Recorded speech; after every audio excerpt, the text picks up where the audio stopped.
My man. That's what I was talking Go about. right ahead. Good morning. Welcome home, brother. Hey, thank you. I got to tell you, I'm just so thankful I'm not in Mr. Cartland's custody right now, you know. Well, he'll make you look good. You Cascavetti. I think he started, he started verifying the measurements he already has on file a few months ago. Man, he measured me 10 years ago. He got changed in measurement. 30. One of the best things I've experienced in the last few months is I keep getting these different slips of paper with Frank's autograph on it. I mean, that was amazing. With my autograph? Oh, yeah. Right here, this place, this date and that date, you know. Oh, yeah. That's how you get We want you to show up.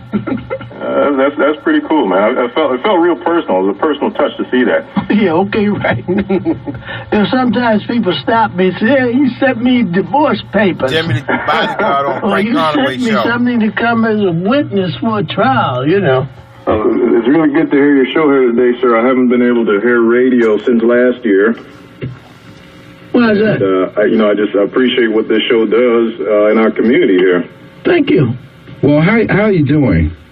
Well, I'll tell you that, of course, the obvious answer at the surface is very well and blessed, but I did hurt my back, and I was refused medical care despite repeated written requests, and was not given the meds that I'm supposed to have via prescription, and that's a whole other issue. So I am in a lot of pain right now in that sense. But you are vertical. I am mostly vertical. All right. Well, emotionally and mentally, how are you doing? As good as I've ever been. I could honestly say that. We were just talking about how they do this special kind of let's make a deal, and I was there yesterday when you went to court, day before yesterday, when they kind of seen what a lot of people thought coerced you into taking that plea deal because they would have postponed it and left you in those miserable conditions over the jail for a couple more months. Can you speak to how they kind of gave you that day? I know we only got a couple. I'm sorry. Well, I chuckled at one point, and you saw I got admonished by the judge for that, but he asked if I was coerced, and I wrote a note to my attorney, and it was very profound, and I said, actually, yes, the roaches crawling over my bed every night, they help coerce me, you see, and I'm not exaggerating. I mean, it's something else to wake up in your bed, and next to you, there's cockroaches crawling over here. You have roaches in the jail? Yeah, they fall off. In Central Booking? No, I got moved to BCDC, which was built in 1860 when the country thought owning slaves was still okay. So you can imagine what they thought of prisoners when they made those accommodations. Goodness sakes, is that the place where Tunnel Joe Holmes tried to escape from? Probably, actually. Okay.